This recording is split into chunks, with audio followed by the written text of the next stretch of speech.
Hello and welcome to everyone who has arrived and is still arriving, it looks like. Welcome to the second session of Professor David Slocum's series, The Practice of Creative Leadership in 2021. This is the inner game of leadership, insights from coaching. I'm thrilled that you all could make time in your calendar. And of course that, again, we're seeing many Berliners. Getting to know them as well, which is great. I want to hear your voices.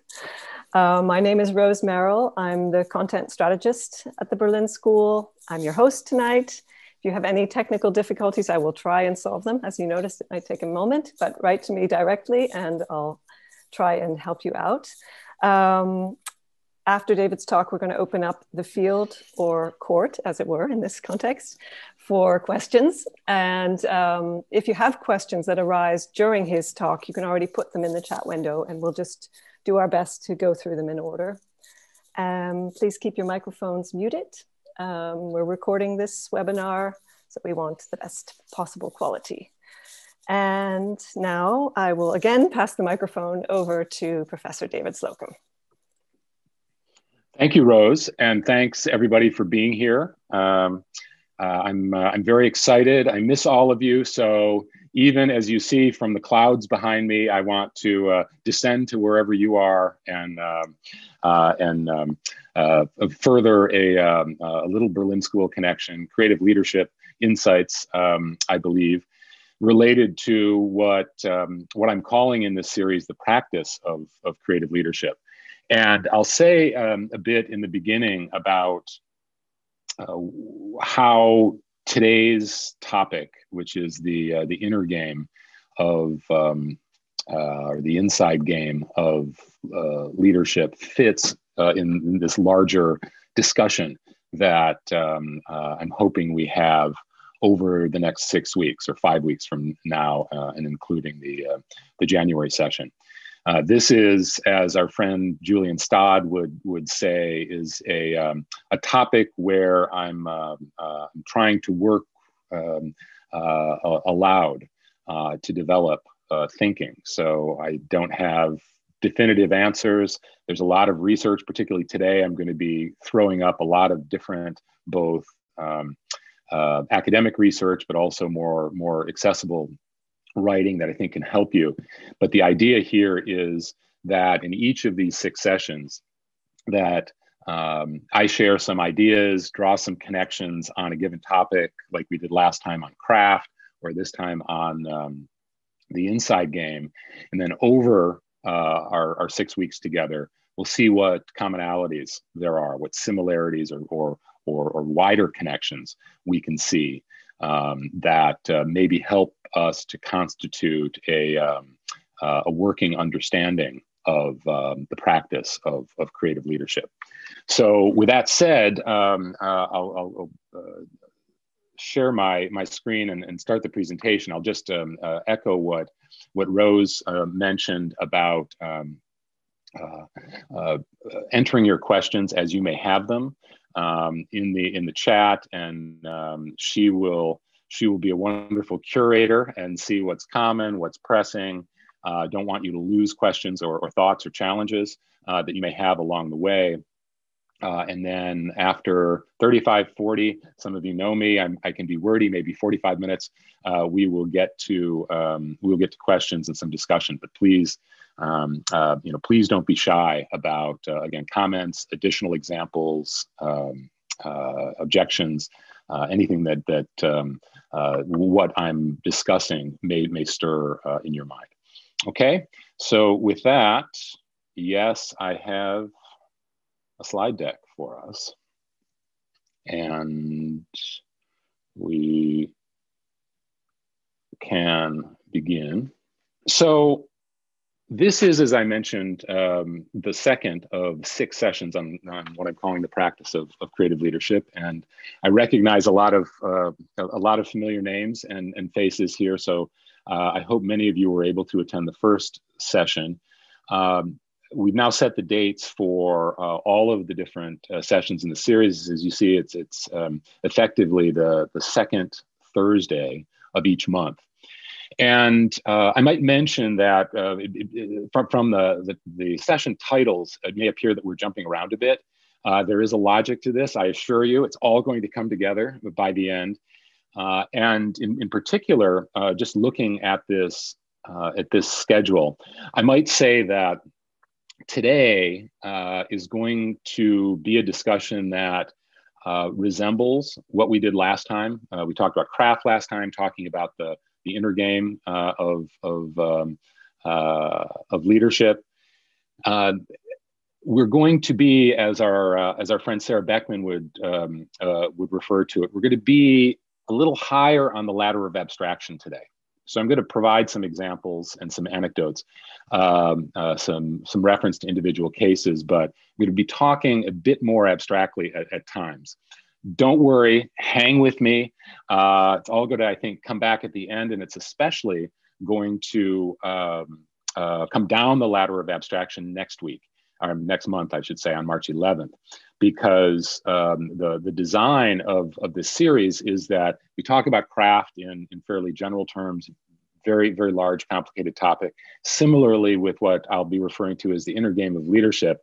But this is a way for us to discuss various frameworks and orientations that help us to better understand what in more concrete terms we'll discuss in March. And that is, as you see, what doctors and lawyers do and don't, which is leadership lessons from professional service firms. And I think that PSFs have always been a really helpful complementary or comparative example for creative leaders who want both to be creative practitioners and to lead creative businesses. And it's something that in American English is referred to as the work of a medical practice, where a doctor plays both those roles, or in a legal practice where lawyers play both those roles. They both practice the law, they go to court or file documents or whatever it might be. They also run their own business. Architects are another group where this is true, and maybe even closer to a lot of the creative leadership work that we do in this group. So I want to bring back down to a more concrete level a good deal of what we discussed last week and what we're going to discuss today to these very practical examples, because as you might imagine, there's a good deal of research, a good deal of very pragmatic insights that have emerged from the study and ongoing leadership of professional service firms.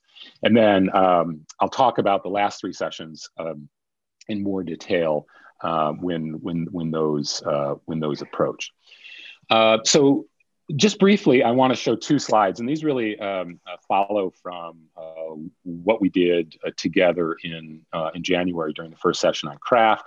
You'll recall, and I'll just put these up quickly. I won't go through these at all in detail, but this idea of practice, if we are indeed going to try to approach in a kind of thoughtful and multidimensional way the practice of creative leadership, begins with a linguistic challenge. That is, what does this word mean? And it means a number of things, of course. And in different sessions, I'm going to be emphasizing different definitions or meanings of this term. Today, I would say, in many cases, the second and third of these definitions or meanings will be most prominent in terms of performing an activity or exercise in order to improve or maintain one's proficiency or performance. And then, of course, we're going to get to this. I'm not going to reference it directly, but this idea of deliberate practice, the 10,000 hours rule that has been popularized, and it's problematic. But the idea is that there's a deliberate effort, and part of I think the benefit of our exploring the inner game of leadership is to understand, okay, a deliberate effort, what does that mean? How can we deconstruct that, or how can we understand that in a more granular way so that we in fact can embrace a deliberate effort and mount a deliberate effort in our own leadership?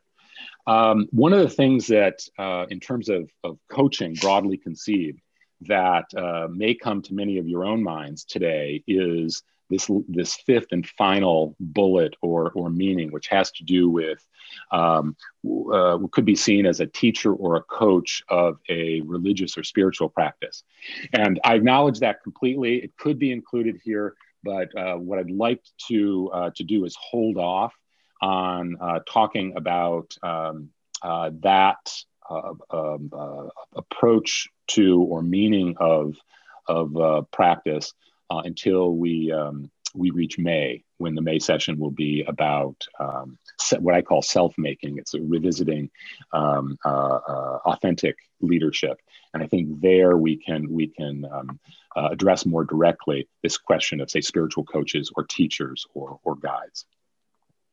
So again, wordy slides, but I hope helpful. This is actually one of the closing slides from last time. When you might recall, we had a series of takeaways on the craft of leadership.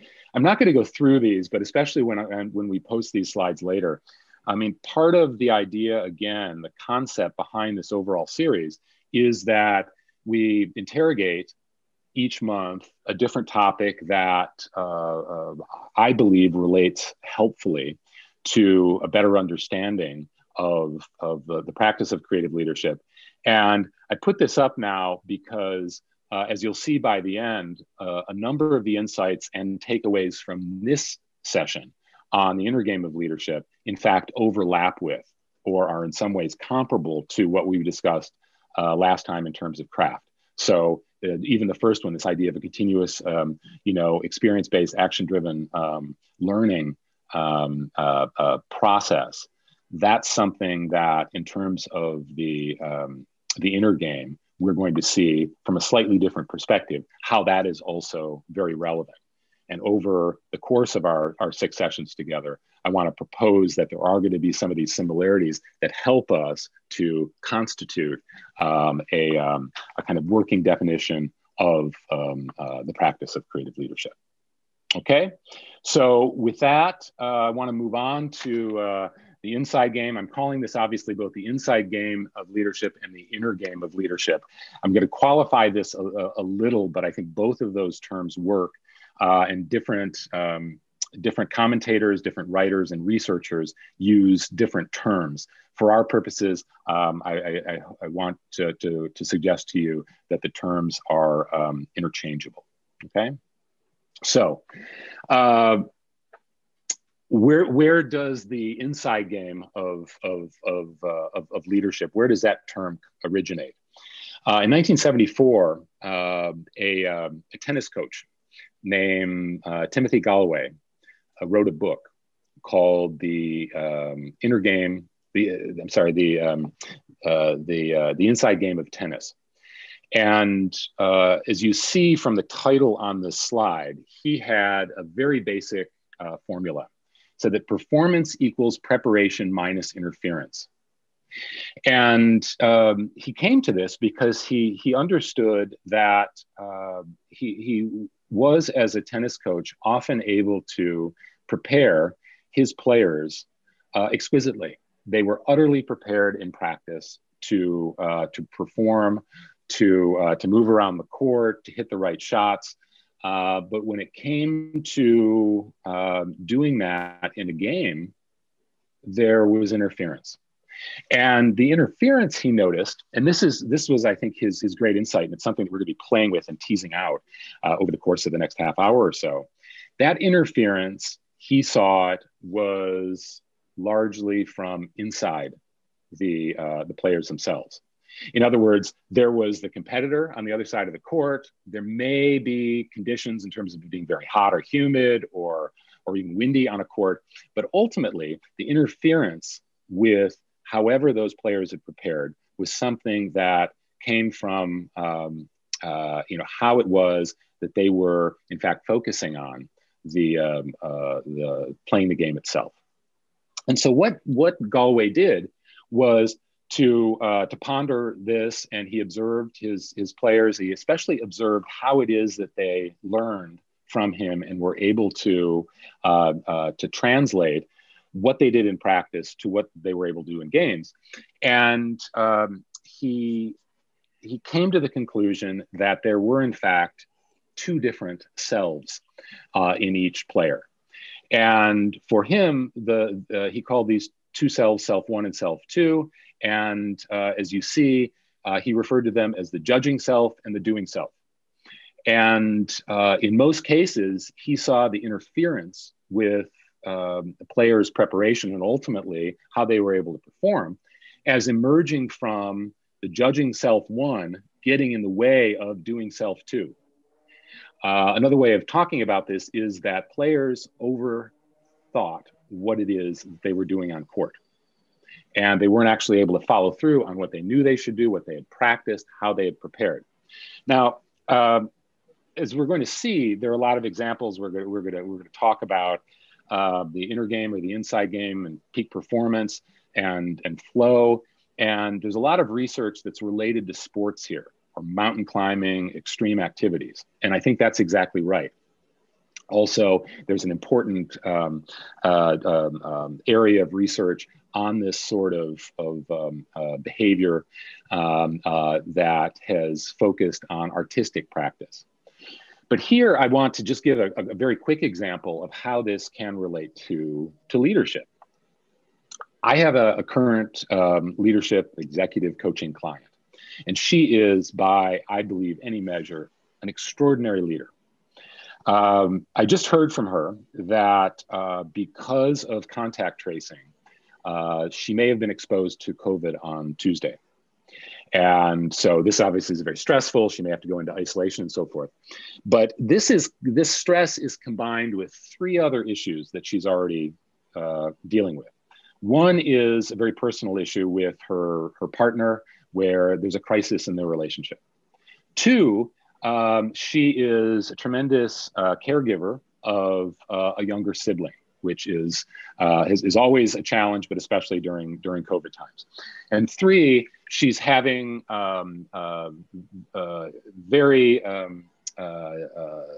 deep-seated questions about whether she should continue in leading the business that she founded. So she's got a lot going on, and I know we all do as well.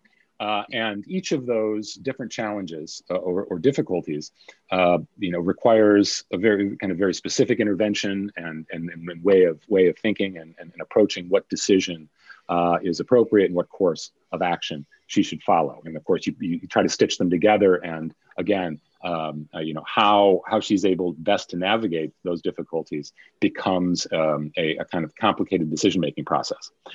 I can help her with that. But in a way, that is the outside game, as Gallwey would refer to it. That is what is happening outside. That's what's happening in terms of trying to hit the ball in the right place on court against an opponent. For her, what I recognize is that there is also an inside game, and the inside game for her is about several things, but one of them, which she and I have worked on together, has to do with the fact that she is one of the most tenacious and persistent and willful people I've ever met. And in most instances, that is an extraordinary set of assets. In this case, though, it makes her very resistant to changing course. She wants to find a solution for every one of these difficulties and stay the course. And part of the challenge now is, for her inside game, she needs to understand that letting go or recasting either a personal or professional relationship is not about giving up. It's about getting on with her life, and in fact, the personal and professional journeys that are best for her. So yes, she needs to deal with all the specifics outside in terms of people and work and so forth. But there is something that is very central to who she is, in most cases a great strength, which at this point she needs to deal with as part of the inside game. There are lots of examples of this, but part of what I want to emphasize is that this is not simply a mental or a psychological process, or you might think obstacle. As we talked about last time in reference to craft, it's crucial in talking about the inside game to understand that these are decisions and these are actions that are certainly mental and psychological, but they're also emotional. They're very much based in the heart, and they're also physiological. They're based in the gut. They're based in how it is that we embody our awareness and embody our actions. And so part of the challenge here is to understand, again, what's more obvious when we think about the inside game of tennis, where, of course, there are people around the court. There has to be this connection or disconnection between overthinking how it is that we're going to play and actually following through on the shot. In terms of leadership, as we discussed last time with craft, there are a number of different ways, whether it's interpersonal interactions, whether there's the embodied presence that we have as leaders, that we make this multidimensional. And I think some of you may have seen or listened to sessions about the inner game or the inside game, and they also will use the terms, oh, this is the mental game. It is mental, but not only mental. It is about all of who we are and what we are. And I think that I'll just flag here this idea of moving from introspection to reflexiveness.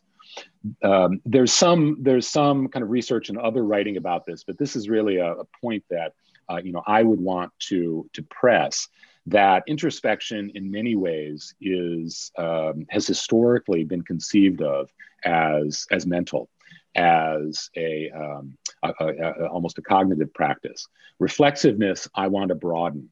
And again, as we talked about in terms of craft, reflexiveness can and should be embodied by us. And I think many creative makers or producers understand how this works, where we can't just be creative in dreaming up an idea. There are emotional and physiological aspects to that creative process and production as well, at least if we want to be kind of fully engaged as a creative producer, contributor, or leader. Last thing I'll say, and I'm going to talk about flow in a minute.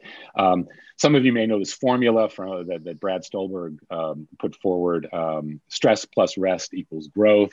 Kind of the basics of going and lifting weights. We know how muscles grow. We have to stress them. We have to allow them to rest. And that's where growth comes. This is also true in terms of athletic peak performance. Peak performance in terms of extreme activities like mountain climbing, ultramarathon racing, and so forth. But it's something that in terms of our own learning as leaders, we also want to consider. How do we stress ourselves? How in fact do we push ourselves into what loosely we might call the learning zone, or a growth mindset, if you like, Carol Dweck's work. And that's something that, again, for each of us is going to be different, but each of us needs to learn and recognize, okay, what is the stress that in fact is worthwhile for us rather than burdening, and that's going to help us to get to peak performance. And again, I'll say more about that on the next slide. I heard a couple of comments which are not new after the last session. With one exception, I've restrained myself, and I'm only going to recommend one book rather than two. You're welcome. In terms and for each of these four slides. So here is the classic. This is from 1974, but it's still extraordinarily timely. And I think read with an open mind about how it applies to leadership, I think could be very valuable for you. I should mention that 25 years after Gallwey wrote this, he wrote a book called The Inner Game of Work. And if you want something which is more explicitly about the inner game in the workplace, I'd certainly recommend that as well. But I intentionally, for your benefit, did not put that book cover up as well. All right, so secondly, learning how to ride a bicycle. As you see here, I'm referencing flow, and the diagram is adapted from Csikszentmihalyi's kind of classic idea of the flow state operating between boredom and anxiety. I want to reference here, and I don't know if he's in the room today. I was pleased that our great friend, Professor Yoshi Fujikawa was at the last the last webinar.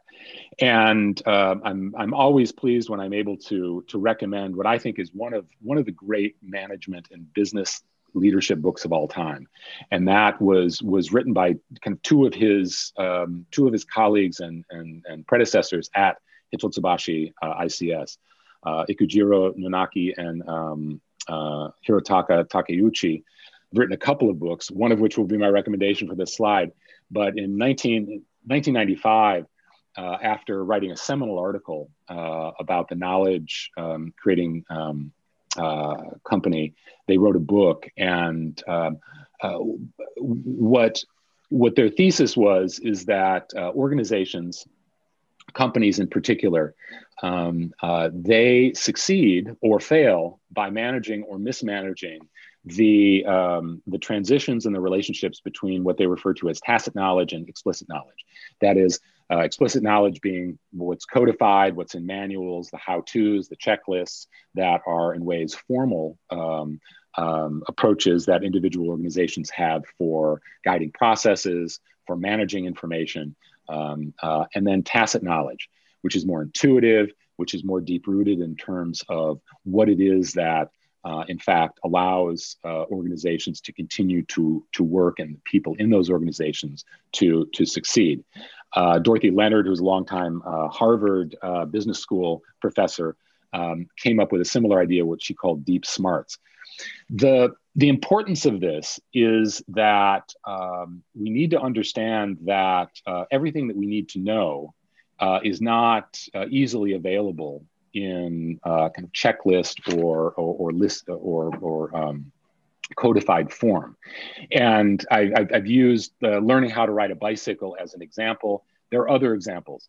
Learning how to swim, learning how to kiss someone we care about. When I was in college, I was a decathlete where I had to learn a number of different skills, from throwing a javelin to pole vaulting. And however many books or manuals I could read about any of those topics, there was a need to enact whatever knowledge was there, and also to gather the tacit knowledge, the informal transfer of understanding and knowledge from coaches and other more advanced practitioners. So I think part of what we as leaders need to understand is not only that there are informal conversations where we're trying to motivate people or create trust or safety with them, but in terms of knowledge itself and supporting their growing awareness of what it means to be on a team or in an organization and to be a better contributor. That requires knowledge which, again, can't be captured, very easily, and it can't be, that is, in terms of kind of straightforward, guidelines or checklists. I've mentioned flow before, and I raise it again here. And obviously, there is a diagram which many of you are familiar with. And I think part of the idea behind flow being this sweet spot or this zone between anxiety and boredom really follows from the learning that needs to take place, not only of explicit or formal knowledge, but again, the tacit knowledge that Nonaka and Takeuchi talk about, where part of our anxiety in many organizational or team settings comes precisely from our maybe having the codified guidelines, understanding what the formal process is for working on a team project together, maybe these days interacting remotely, but that explicit knowledge, that formal knowledge, is in fact, it's necessary, but it's not sufficient for us. We need, in whatever ways, to be able to gather, profit from the tacit knowledge that our colleagues or perhaps others can bring to whatever task or process we're engaged in. And as leaders, part of what we need to do is figure out, okay, I may have half a dozen different team members. They may all be in different places in terms of the tacit knowledge that they have or that they're lacking. So we need to be able to monitor that. We need to be sure that as much as is possible, we bring everyone onto the same page to the same level of both explicit and tacit knowledge. And as Nanaki and Takeuchi would say, we need to transition through action or other learning that shift from the tacit to the explicit. I'll just say quickly, part of this turns on what I would refer to as embodied and enacted awareness. And there are different, the idea of awareness, again, is oftentimes captured mostly as a mental or a cognitive process. I want to make sure that in terms of the inside game, much like Kraft last time, that we approach awareness also as an embodied orientation and an active one. And that's something that Tasha Eurich has written a wonderful book called Insights. She gets into this, where we need to broaden our conception of what awareness is, both individually and socially.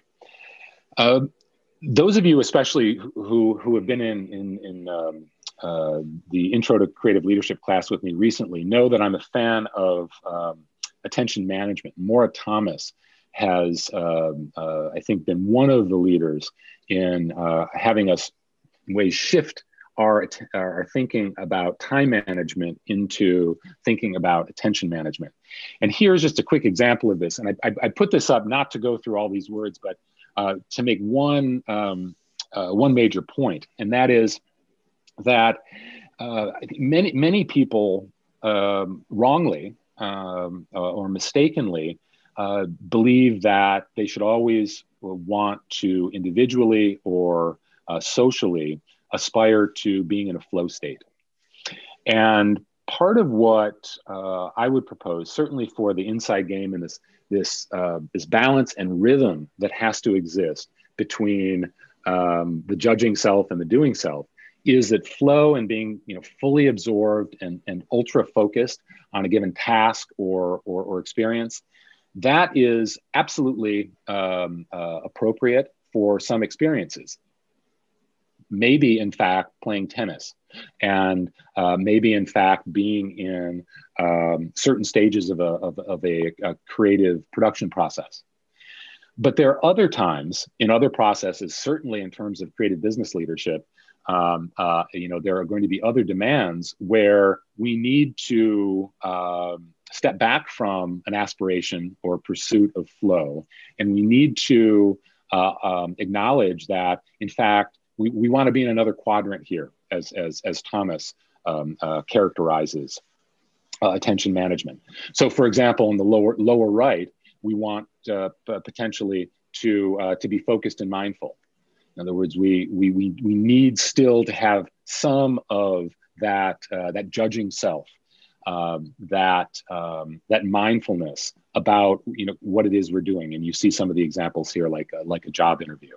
And for creatively minded, daydreaming is absolutely critical. We need those in between moments where we've stepped away from flow, we've stepped away from mindfulness. And so, again, understanding in terms of the run of our own days, the run of our own work as creative leaders,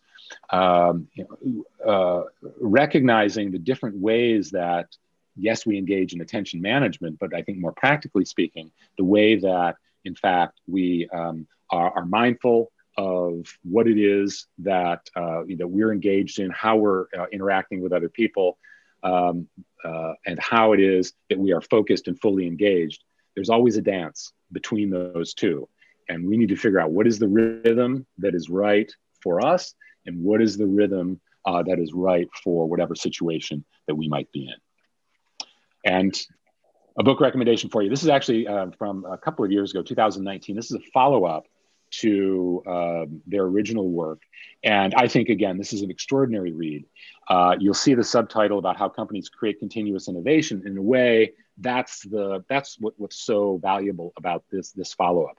It's not about specific processes of kind of shifting from tacit to explicit knowledge or about knowledge creation, but it's about, okay, how in fact can what they refer to as wisdom, how can that drive innovation over time? How can that then be the basis of sustained excellence and innovation? All right. moving quickly, part of what these kind of changes that I'm describing, say a change from um, letting the judging self overwhelm the doing self. How does one quiet, as Gallwey would say, the judging self and trust the doing self? Well, that involves changing our individual habits, and at the team or organizational level, rewriting what strategic management scholars refer to as organizational scripts or routines. Again, as you see in the header here, some scholars have talked about taking those routines, which are oftentimes set frameworks, and in whatever way transforming those into dynamic capabilities, that is, capabilities for continuing learning and development, both at the individual and organizational level. I think many of you have heard me talk about the importance of habit change. I mentioned here, interestingly, both for habit change and behavioral design, both with Noom and Humu, there are some apps that are out there. Humu is actually, it's a company that Laszlo Bach founded, but Noom is an app that helps one to track changes that one wants to make in terms of habit. For example, in terms of weight loss or stopping smoking. And so there are technologies now, I think, that help with this and really extend some insights that people like Charles Duhigg and James Clear have offered us in very practical ways about how we can change our habits. Something that I'm going to be talking about much more in April is this idea of two modes of kind of cognitive work that the great Jerome Bruner advanced. I had the privilege of meeting and sharing some seminars with him when I was a graduate student at New York University. He had moved from Harvard to NYU, and Bruner in the mid-'80s, before my time with him, came up with, I think, an extraordinary insight. He said that our cognitive functioning is essentially separated into two modes. One is what he referred to as the narrative mode. The other is more evidence-based and deliberate. And to me, this is as important an insight as Kahneman and Tversky on System 1 and System 2 thinking. As I say, I'm going to say more about this in April, but I bring it up now because I think it's extremely important for us to use this split or these two different modes of cognitive work to understand ways in which the leadership industry, or a lot of the leadership development that we have around us, is organized.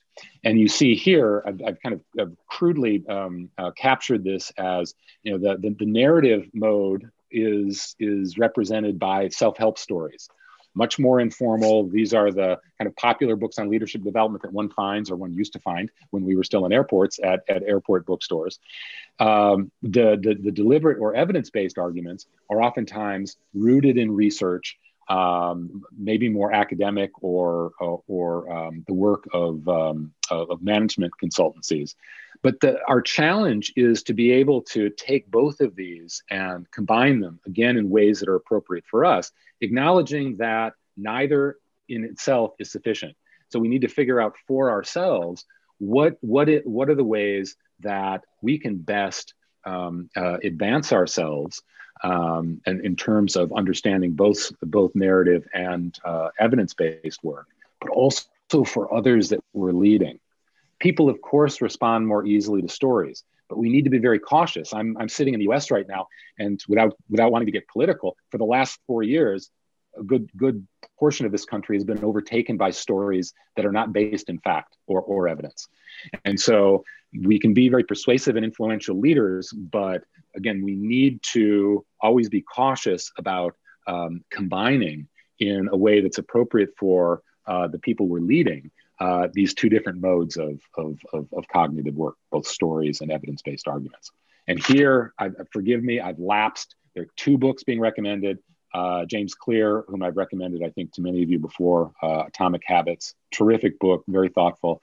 And then Laszlo Bach, who, as he was leaving as the VP of People Ops at Google, wrote this book called Work Rules, which again is, I think, very thoughtful, lays the groundwork for the business he founded, Humu, about trying to approach talent management and talent leadership from a behavioral approach, which again I think is not comprehensive, but it's extraordinarily important, and I think in many organizations is still not embraced as widely as it should be. So lastly, in terms of these points, I want to talk about unlearning and overcoming loss aversion. And if you'll forgive me, it's personal, an anecdote. Joshua Slocum, whom I'm guessing many of you don't know, he's not a relation of mine. But when I was growing up and looking for great works of literature or great historical figures with my last name, I would stumble upon Joshua Slocum. And Joshua Slocum, for those of you who don't know, he was born in Canada, but he moved to the East Coast of the US, and he became an avid merchant sailor.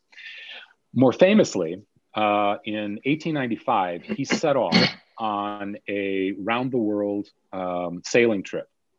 And 3 years later, he completed that first solo circumnavigation of the globe. And 2 years after that, in 1900, he wrote a book about sailing alone around the world. Now, I mention this because it's, of course, an extraordinary story. But what's even more extraordinary to me when I read, his account of it, is that Joshua Slocum, in circumnavigating the globe, crossed the Atlantic Ocean 3 times. Why did he do that? He started out in Massachusetts in the US. He went east across the Atlantic, made it to Gibraltar, at which point he was convinced by the British that continuing to travel east, that he would be besieged by pirates. So he changed his plans.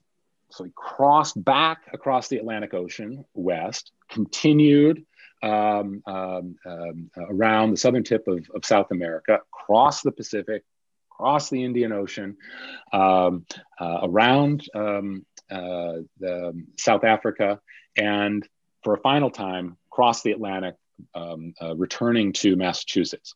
Now, I admire enormously, of course, that journey and that accomplishment. But I'm fascinated, besides the pirate part of the story, why he made that U-turn. Why was he willing to make that U-turn?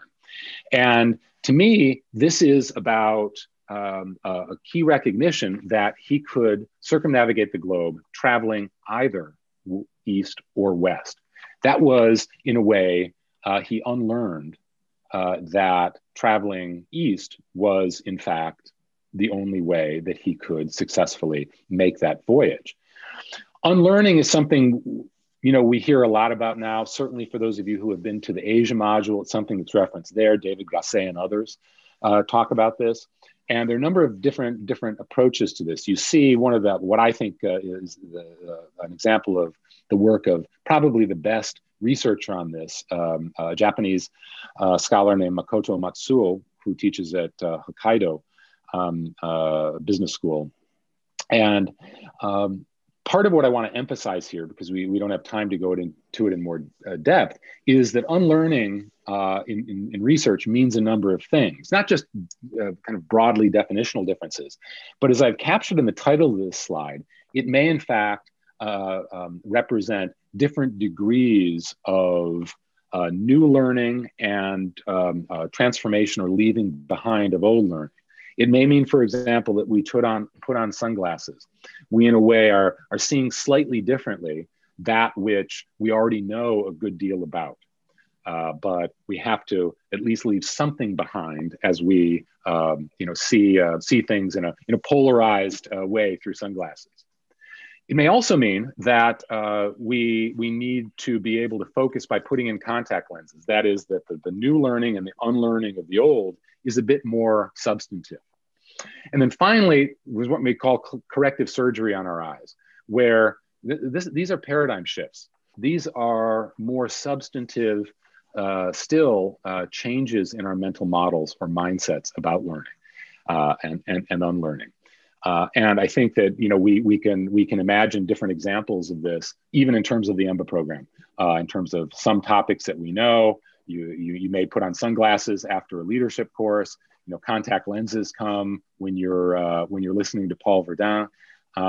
You have corrective surgery when you're learning about finance from Olivier Tabatoni, because that is a different way of seeing and engaging the world. Didn't really talk about it, but here, feedback, both giving and taking feedback, is, I think, one way in which we learn and unlearn. And one of the best approaches to feedback that I can recommend grew out of a Harvard Business Review article by Marcus Buckingham, a London Business School professor, and Ashley Goodall, who's a Cisco executive.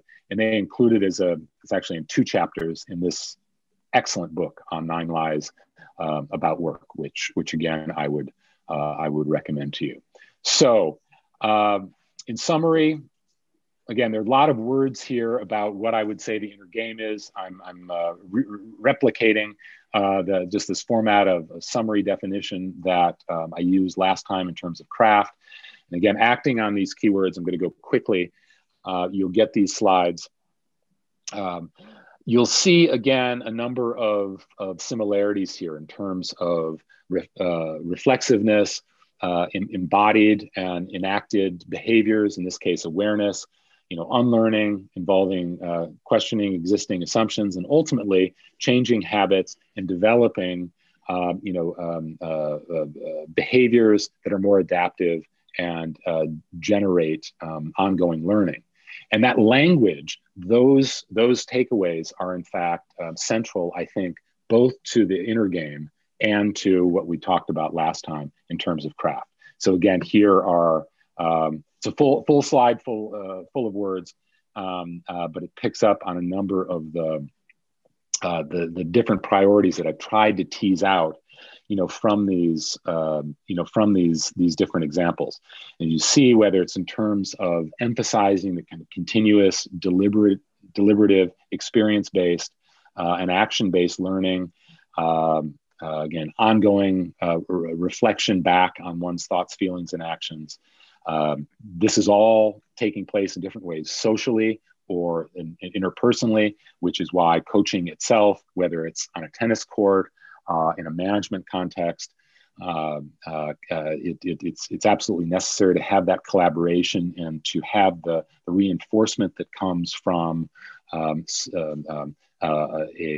viewpoint or a perspective outside oneself. Flow, as I say, should be sought after for some situations, but not all. I think its ultimate value is in those situations, as well as highlighting the importance of growing from this tacit knowledge and what I've called embodied and enacted awareness. We have to learn how to unlearn, and that's something which is personal, but it also is situational. We need to unlearn in different ways to different extents with different topics and challenges. And finally, I'm a great champion. Many of you have already heard this, of habit change, behavioral change, and at the organizational level, yes, that involves helping other individuals, those whom we lead, to change their habits, but also through behavioral design or other techniques to help to foster routine changes that, again, are not simply replacing one fixed routine or framework with another, but in fact developing opportunities for, again, what David Teese and others call dynamic capabilities, but which are ultimately ongoing opportunities for continuous adaptation, change, and learning. So, deep breath. I know I raced through that. There's a lot there, but we have I think about 10 minutes for questions, comments. We don't actually have any questions yet. A few things came to my mind, so I'm happy to step in while people gather their thoughts. The importance you stressed of this engagement, this social back and forth and feedback. And I wanted to let the Berliners know that we're working very hard on setting up more venues for you as a community to meet and share amongst yourselves. Maybe you want to actually, David, I just realized probably no one can see me because your presentation's big, but maybe people don't need to see me to hear how heartfelt these words are, that we're looking forward to hearing from you about groups that you want to partake in, and helping you set them up as needed. So that will be news in our next Berliner newsletter coming out very soon. And everyone, Marie says, we are reflecting, embodying, and refocusing. Thank you, Marie. I would expect nothing less from you. Well, I was writing a question, David. Hi, this is Evita. How are you? Hi, Evita. Good. Great to see you. Good to see you. I was writing it, but I'm just going to say it out loud. Please. So my question is, so you spoke a little bit about this desire to be in that flow state consistently, and why is that so true of creative people? Like, you always want to be in that place. And what does the anxiety and the boredom state around it equal or mean? And how do you stay away from those, or as little as possible? Because I think for creative innovation and creative thought, it's a place that sometimes it leads to breakthrough, but can also lead to long periods of what I believe are entanglements in ideas and rehashing of ideas. Does that make sense? Yeah. I'm trying to articulate Absolutely. in my best I can, and I think that consistent. There's like a vice to be in that flow state. Like, you just that's and a belief that's the best place to be creatively successsul. Yeah, thank you for that. And there are a lot of different directions we could go with that. I guess I see flow for many activities, and certainly for creative undertakings, as necessary but not sufficient. And so again, two ways to approach that. Something that I think many of us have talked about and thought about, and certainly there's some interesting research about, is deadlines on creative work. A deadline on creative work can, if it's too long, it's going to make us bored. There's no real impetus for us to kind of move forward and really press ourselves individually or in teams. If the deadline is too short, it's too pressing, then there's too much anxiety, and we can't find the right way forward. So I think that again, part of what's emerged in Teresa Amabile, who's probably is one of the greatest researchers on creativity of the last quarter century. She's written interestingly about how one of the sweet spots for leaders is determining what the right deadlines are. And it isn't accidental that many creative organizations have rituals around last minute production of creative work, right? And so I think that if you think about flow in terms of anxiety and boredom defined by time, I think it can help with thinking through, okay, well, what does that actually mean in terms of how creatively productive people can be, or how much the process is in fact retarding or impeding their creativity. The other part of this, and again, this is a metaphor I use a lot, which I think is apt here. It's the balcony and the dance floor. It's Ron Heifetz's metaphor, where we all need as creatives to get in, to be in flow on the dance floor and roll up our sleeves and work like hell with each other. But there also needs to be someone with a wider perspective, who is more distant and is able to some extent critique that creative work. And as many of you know, I mean, this is part of why agile processes work, because there are really consistent opportunities for people to conduct reviews, provide feedback, talk about whether experiments have failed or succeeded. And so there needs to be that kind of built-in process that, in terms of the more autonomous quadrant that I showed, yes, you need people in that upper right quadrant of flow, but you also need people in the lower right quadrant who are going to be mindful of what's being produced and to be able to, again, be able to critique it, to provide a different comment on it. You know, for individual creative writers, this is the idea that writing is ultimately rewriting. And so, you know, we need to be able to kind of critique and approach from a different perspective. Again, loosely, I'm using the word critical perspective, that creative work that's been done. One's not better than the other, but I think, again, it's that rhythm or that dance between the two that ultimately allows great creative work to be done over time. It's not just people being in a continuous flow state, maybe unless you're Picasso and you know, you're not working you know, to a brief or an assignment. You are just expressing yourself, and because of your reputation, you know it's going to sell anyway. Does that help? Make sense? Thank you. This is a good question. We have two new questions, and I feel that they're connected in a certain way. One is from Diana Sukop. She says, if you are constantly unlearning and changing your habits, how do you know when to finally trust your doing self and stay authentic during the process? And I'll read you the other one as well. And you can help me judge whether I'm sorry, could you repeat that, Rose? I missed a couple of key words, I think. If you are constantly unlearning and changing your habits, how do you know when to finally trust your doing self and stay authentic during the process? And the other from Stein is the line between healthy and unhealthy, how to be reflexive and question your beliefs without giving yourself too much interference at the same time. Sometimes I find people that are not questioning so much more effective. So I see a certain parallel in those questions. You can help. Yeah.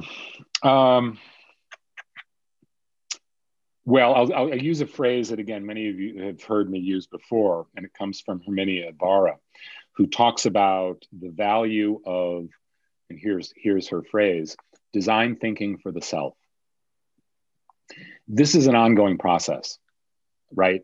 And I would contend that in different ways, one never stops.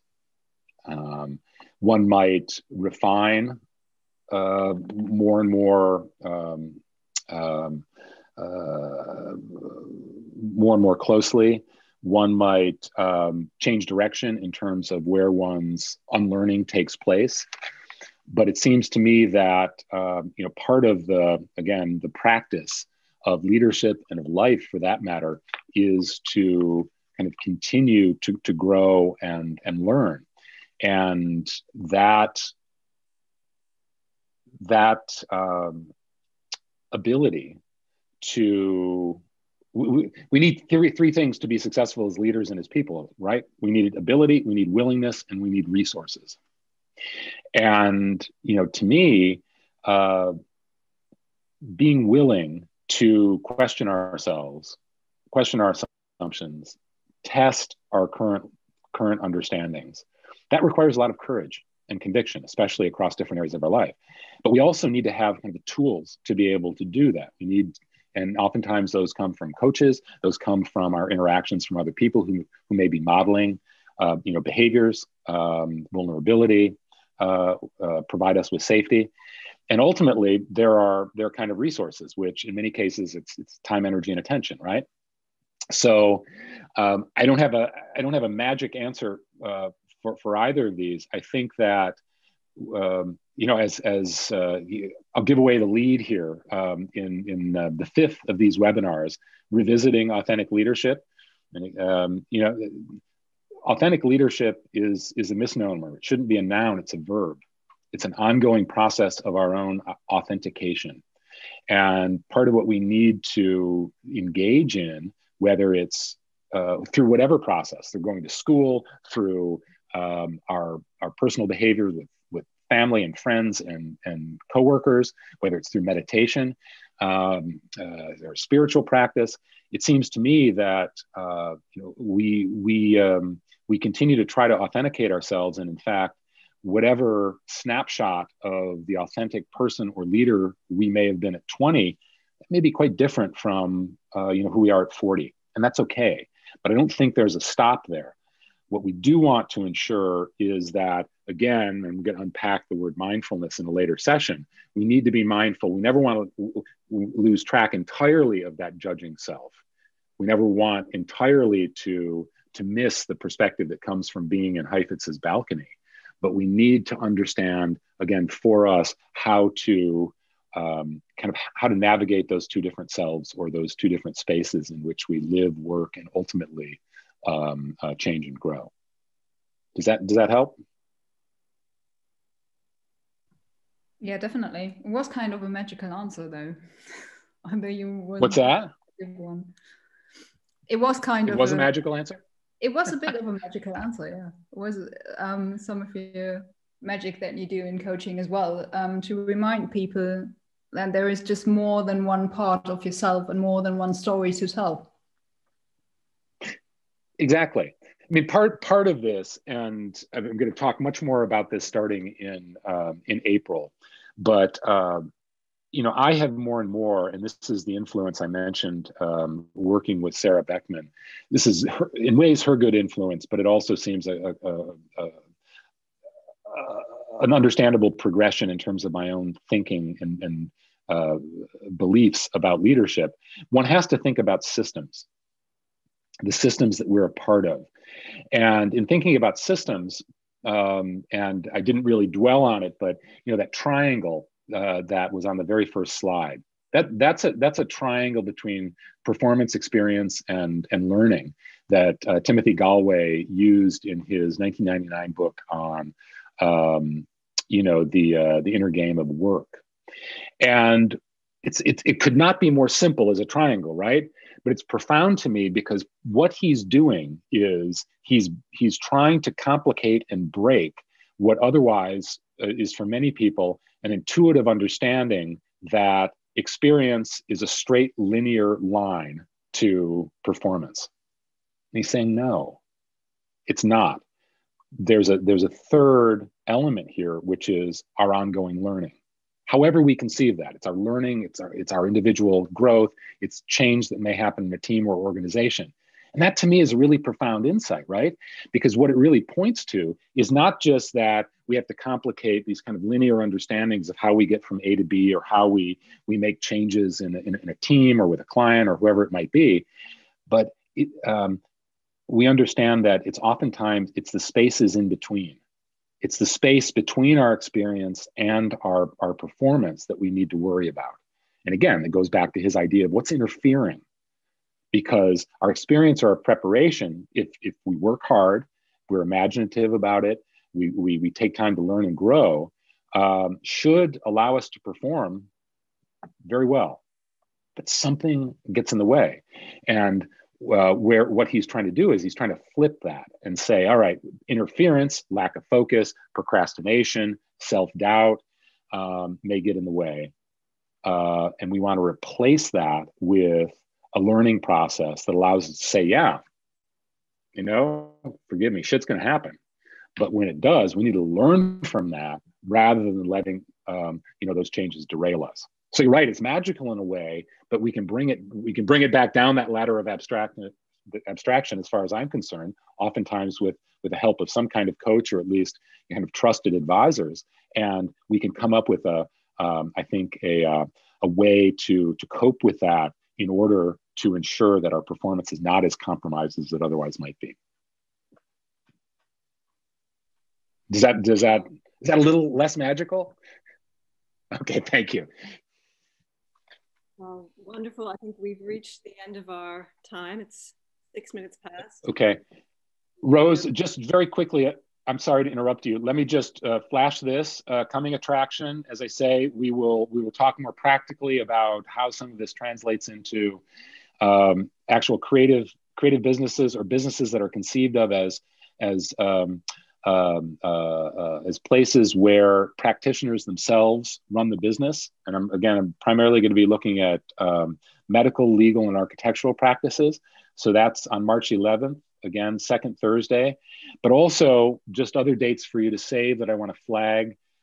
Next week, I'm going to have another future talk. You remember from January, I hosted Karsten Rosner, the new CEO of the Berlin School. Next week, very pleased, it's going to be a full house. Jackie, Raisa, and Gerardo will join me, kind of talking about the school, what they do, some of the many ideas, as Rose mentioned, that we have going forward, particularly during this challenging time.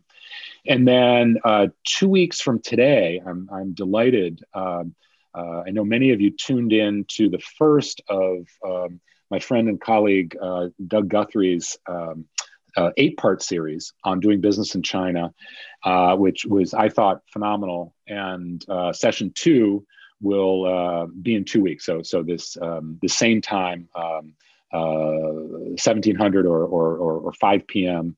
Central European time, Berlin time, on Thursday, February 25th. So I will be there, and I hope all of you can make it as well, because it's incredibly instructive. And whether you're thinking of doing business in China directly or not, Doug may convince you, but even if he doesn't convince you for your own business, I think there are just invaluable insights for us as creative leaders anywhere on the globe. I'm sorry, Rose, back to you. I would second that, absolutely. I attended the first session of Doug's webinar, and it was fantastic. And I'm not planning on doing business in China anytime soon. Good.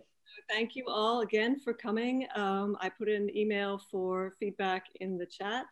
We want to hear from you, and you can contact us on LinkedIn. We will definitely send you the recording of this and include the previous link to the previous webinar. And of course, we'll keep publishing on social media the upcoming dates in case you didn't catch them all. And the book recommendations, we'll put out a post on those as well. So, great. Yes, again, thank you so much. You're a great artist, a great speaker. Wonderful. Thanks, everybody. Wonderful seeing you. Stay well. Stay safe. Until next time.